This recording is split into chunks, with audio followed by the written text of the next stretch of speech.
Hey guys, welcome back to my channel. My last video got such good response. You guys have been really active in the comments, which I appreciate so much. I get to show you videos and create content for you guys that you guys tell me about or talk to me about in those comments. I'm getting a ton of freelance makeup artistry comments.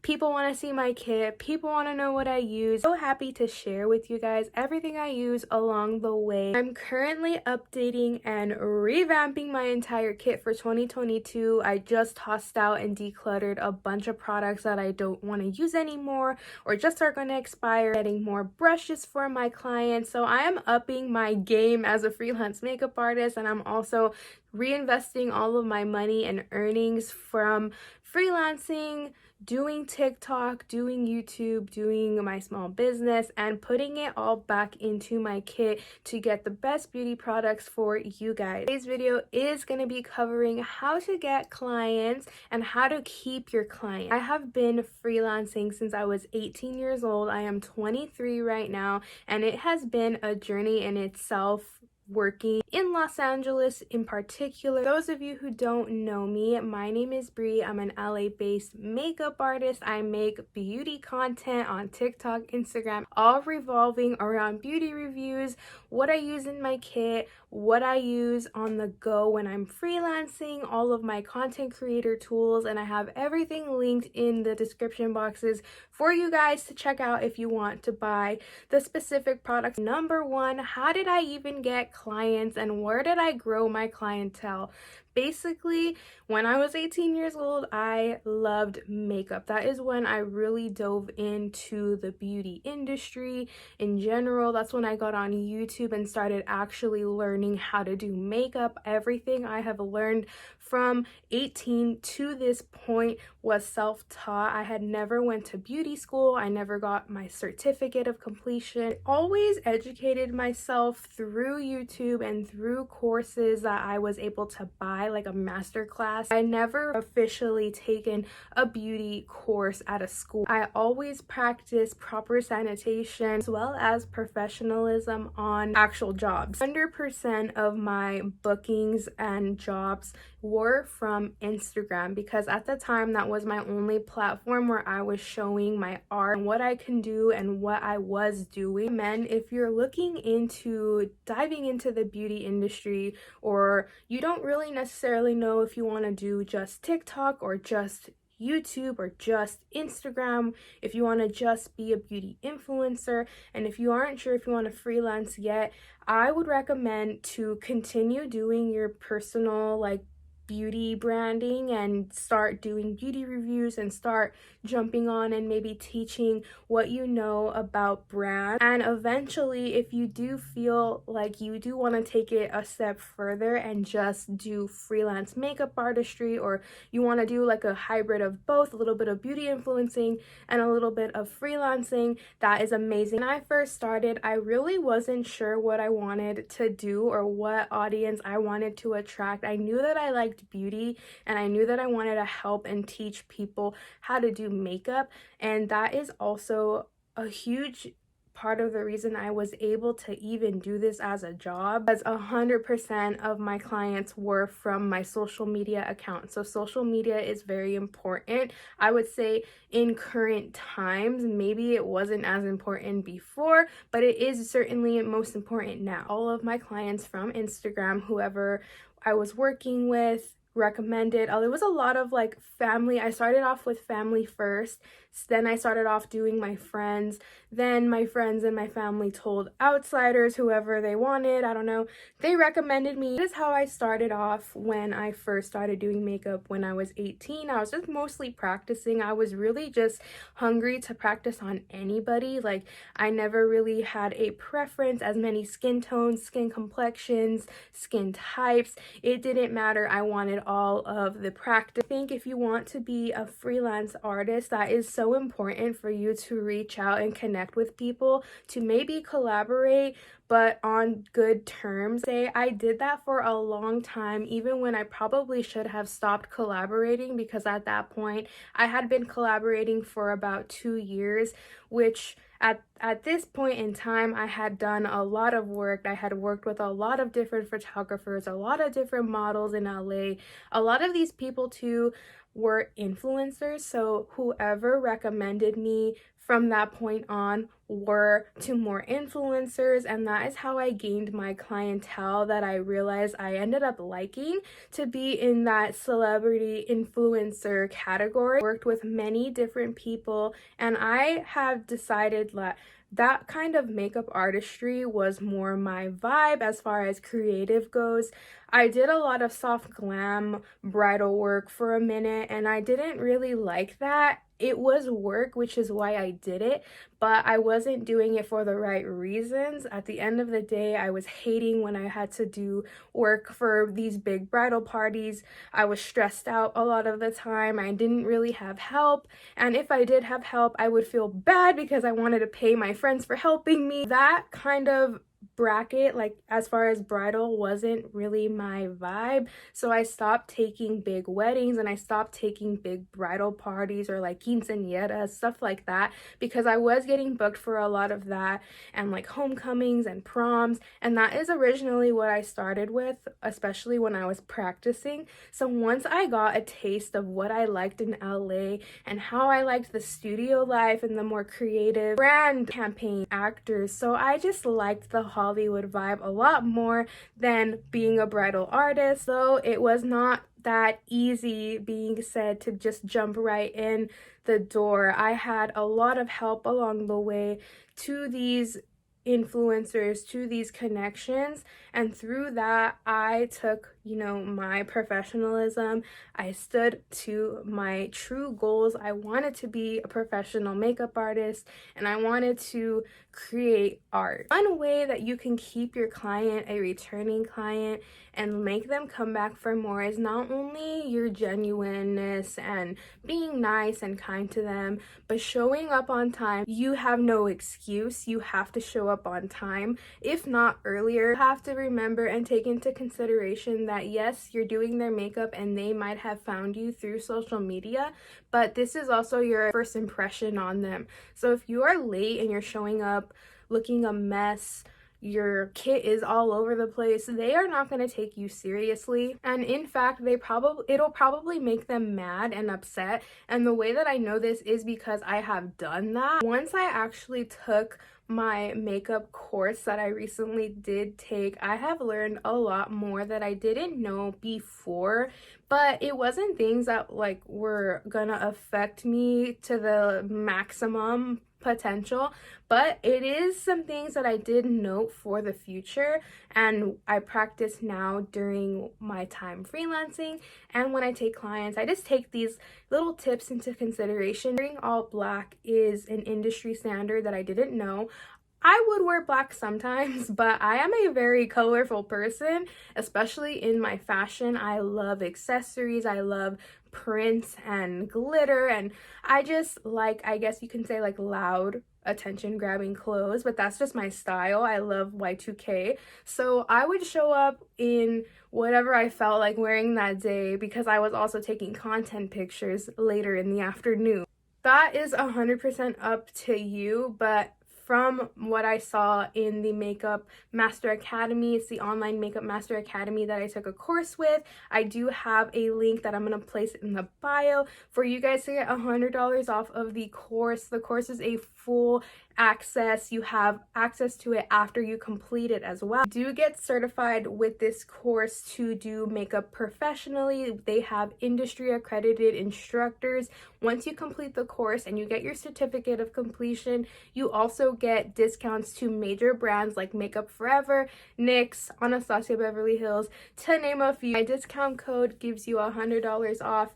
It's totally up to you guys if you want to take this course, but what I did learn from the course was really helpful, and I am going to be continuing to share those tips throughout my future videos. That was one thing that I didn't really, not that I didn't know, but I didn't take to the most seriousness with wearing all black. I started to throw in some prints here and there and spice up your outfit, but in the most classy, professional, clean way that you can. Another thing that I do to make my client feel a little bit more special, especially on the day that they need me, it's always going to be high stress, especially if it's a photo shoot, and if you're at a rented studio, there is time frames that you have to get your makeup done by, because you don't have a lot of time to take the photos, and sometimes you don't want the photographer to be waiting on you. So there is a lot of things that I'm gonna include in a future video about like equipment, because there's a lot of equipment that I use that actually does help me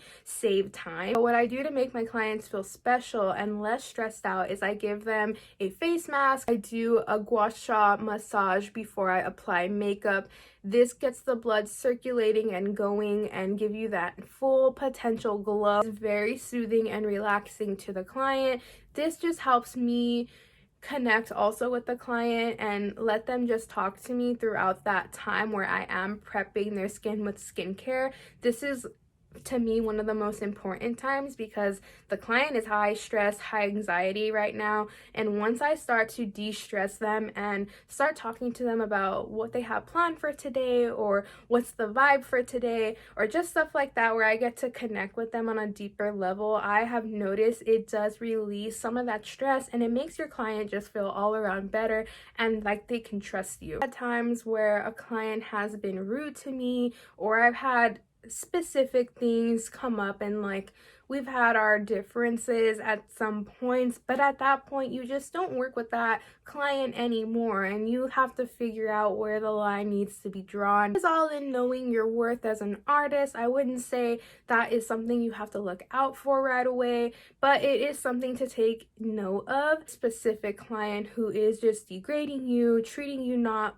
of your worth, at this point you have to decide, is it good for me to stay, or should I take my stuff and go where I am appreciated and where my rates are valued and where my art is valued. Those are rare occasions where that has happened to me. It's maybe been out of my 4 years freelancing now, where I can definitely tell when someone is trying to be mean to me or just mistreat me in a certain way, or I can tell if they value me as a person. Also, by my clients, specific things that I know that they like. I have one client, Uzumaki, who is my longtime client, good friend, and I am obsessed with her face. We work together on so many different shoots.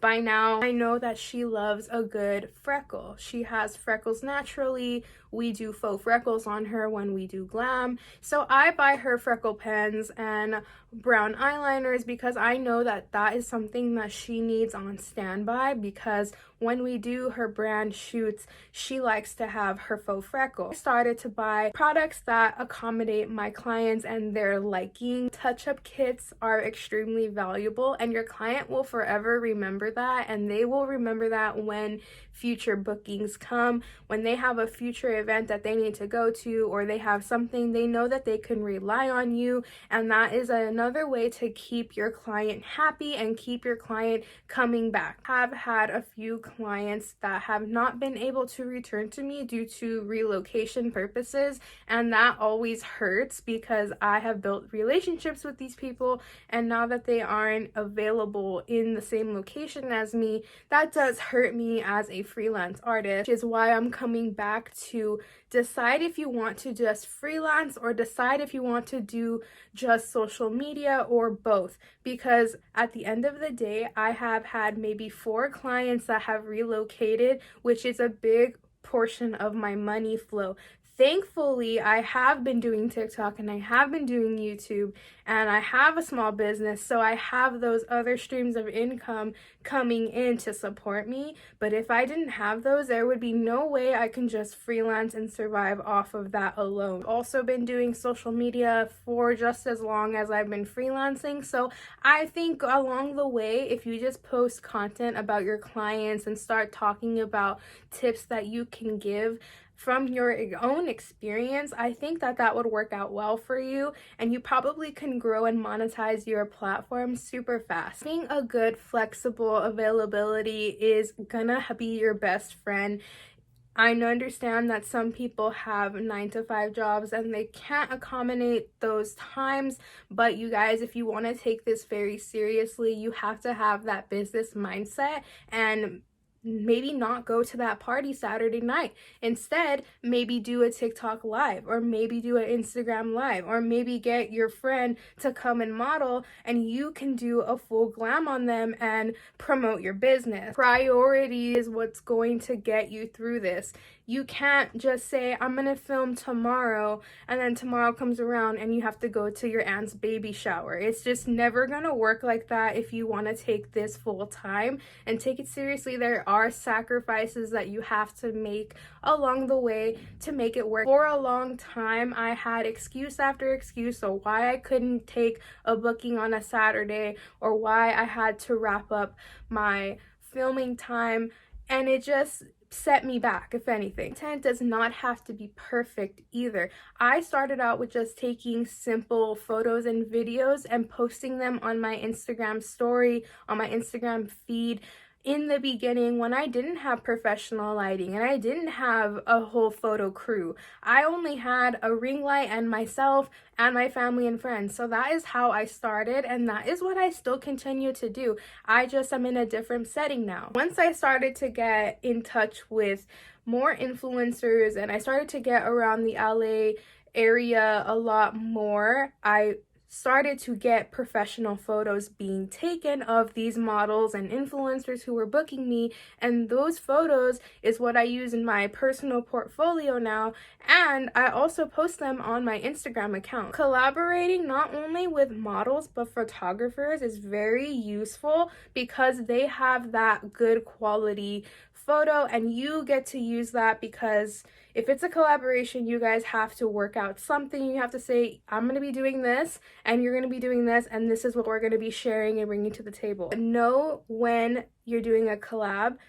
if it's going to be beneficial for both parties, or is it just beneficial for them? Because at that point, you have to draw a line. You are not working for free. You have to get something in return for the time you're putting in and the product you're putting in. We don't use cheap stuff. Okay, makeup is not cheap. I've had so many times where photographers in specifics or stylists ask me to do collaborations for an upcoming shoot. We go to the shoot, I'm using my good products, I'm using my gas, my mileage, and you know, they don't want to give me the photos, or they want to collaborate again, but it's repetitive and a lot of the looks are the same. Like if it's the same soft glam, girl, no. Kind of scary too, because in LA I've noticed that a lot of these upcoming photographers or upcoming models who treat you poorly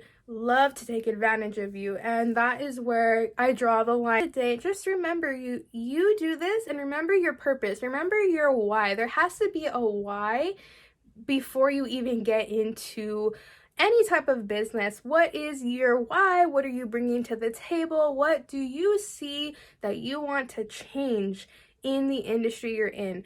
That is what really pushed me to go for it and chase my passions and pursue my dreams, is because I saw a lot of people taking advantage of me. I also saw a lot of beauty influencers that I looked up to not talk about beauty problems and not talk about the issues that we have here in this beauty community today. Figuring out your why is huge, but just always keep that in mind, especially if you feel uncomfortable in a situation where you feel like you're being used. Remember, why am I here? From one point on, after I've been mistreated terribly by this one client that I had, I can do a full ass story time on this one, but you guys, after this time, I had to sit back and reflect and think about what have I done the last 3 years?